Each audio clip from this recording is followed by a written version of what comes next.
Our rustic tabletop is coming along quite nicely.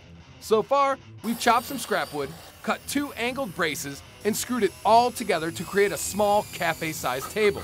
Now, it's time for the finishing touches. With the palm sander, really all we want to do is kind of knock some of the dust off and knock down any pokey edges. You can see here since we pulled this out of the scrap bin, somebody's used this to make a tally.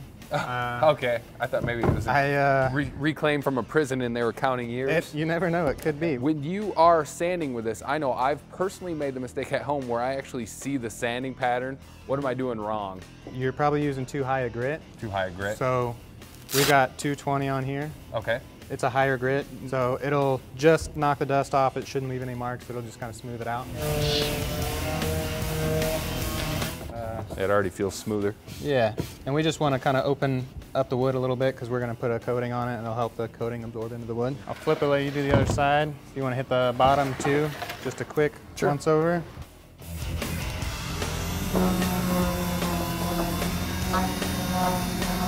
So now we're going to use this stuff. It's a Vermont Natural Coatings. It's a polyway. It's a naturally occurring byproduct they've turned into an outdoor coating. It's easier on the environment, and the other great thing about this is that it doesn't smell. I've noticed a common theme here at the Rebuilding Exchange, earth-friendly products. We do try to be as green as possible. That's great. For the finishing, we want to throw these on some slats. It's going to drip underneath, and we don't want it to pool underneath. Okay. How long does a product like this take to dry? So it depends on the weather, but about an hour. About an hour? And we like to do a full coat all the way around to seal it in. And then if it's a top that's going to get a lot of wear, we'll do multiple coats. You can slop it on.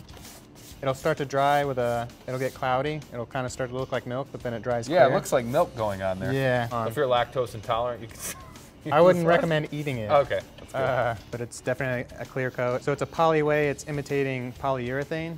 Oh, okay. So it's going to seal in the wood, and it's going to give it a little bit of a harder shell protection. All right, Casey, this thing's been drying for a while. We got a couple coats on here. You're going to teach me how to attach it to this. Absolutely. We're just going to build this thing upside down. Casey measures and places the base in the direct center of our wood tabletop. Just like we did this last, we're going to pre-drill, put our screws in, and then we're done. Got like a drill symphony going on together here. It's nice. Making beautiful music here. If we start a band, we'll have to use the drills. The drill boys? Yeah.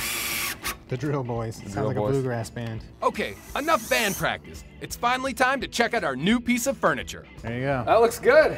Ready for cocktails. I'm rather impressed with our rustic tabletop. It only took half a day, and most of the supplies were reclaimed, which kept the cost down. Casey did say this was a simple project, but I might put this one in the intermediate category. But hey, if I can do it, you can do it too.